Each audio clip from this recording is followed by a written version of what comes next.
We are delighted to personally welcome every one of you and to thank you for attending our customer appreciation event. It is a true honor for us to host you tonight. Following our tradition, I would like to introduce some of our key global as well as North American managers present tonight. In doing so, we hope to give you a good idea of the personalities and the wide range of geographical coverage and specific capabilities that UTC offers to our clients across many business sectors and industries.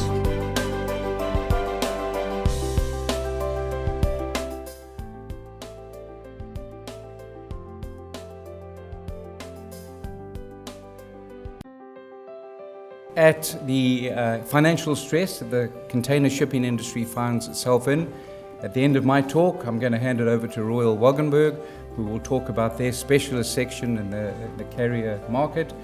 And between the two of us, hopefully we can paint a picture of how we see the way ahead. Right, good evening, ladies and gentlemen. Once again, container shipping. It's a huge industry.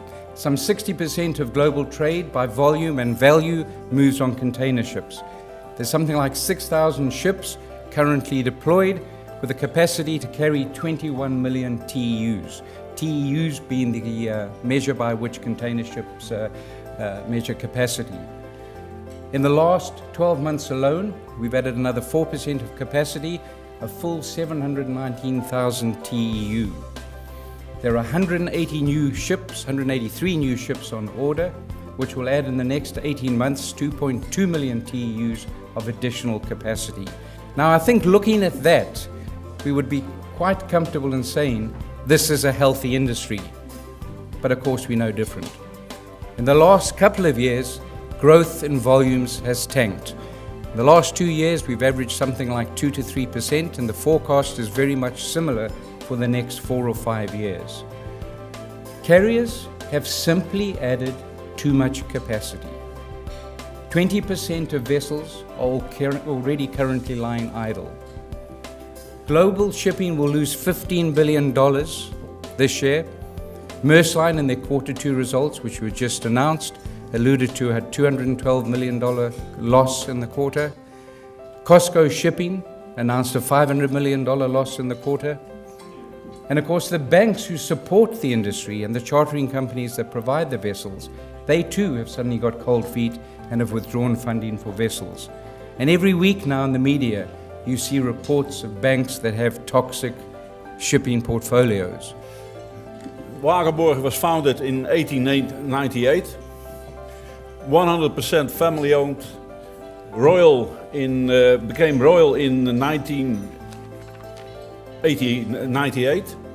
And I explain you a little what royal means.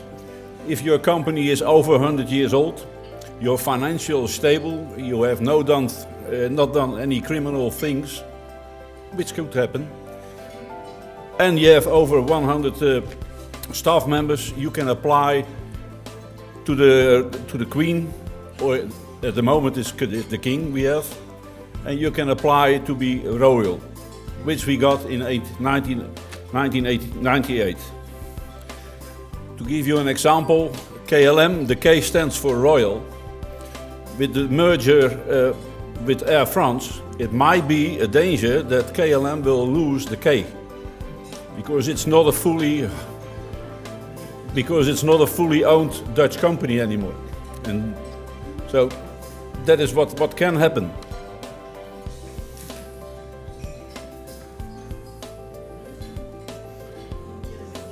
The other way, sorry. We have 180 vessels connecting worlds. We have supply vessels, shallow draft icebreakers, pontoons. We have driving millimeters with SPMTs, giving shelter, and we are building bridges. Onshore, we have our trucking, special trucking. Offshore, we have a new type of vessel, a walk-to-work vessel. At sea, we have, as I said, 180 vessels varying from 2,000 to 23,000 tons. Our own warehouses, stevedoring companies in Eemshaven and Dalzeel, which are in the north of the company. And we have a special division drilling rigs which are disassembled and assembled. And this is where we are, of course, with our partners and agency network, connecting, as I said, all the countries in the world. We'll just explain you a little bit about how we see the financial stability. It will not be a bleak picture that has been already sketched by Ian. I think we're all aware of how the industry stands for. But what I want to address is just how we as Wagenburg see the future and how we think that we can face the challenges that have been clearly sketched by Ian. For us as a company, we are financially stable, positive EBITDAs, interest being paid, shareholder interest. We're not focusing on the next generation. We're focusing on the next. We're focusing on the next generation, not on the next quarter. We're a privately owned company, 100% family company, and that helps. Still developing our fleet.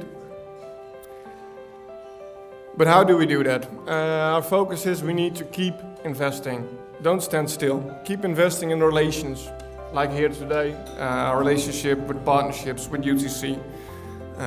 But also invest in your people. I think the picture was sketched earlier today, also for UTC. Very important to respect your people, also within Wagenburg. That is an important focus.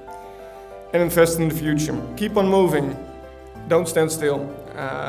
For us, technology innovation is important to support the company. Scrubber technologies, you see the regulations developing, you need to move, you need to become more environmental friendly, and we keep on doing that. Walk-to-work technologies, my colleague already told a little bit about it, there will be some more pictures. And move out of your comfort zone. We have just been one of the first commercial carriers taking the Northwest Passage, so coming from China, going to Canada, not via the Panama Canal, but going up north.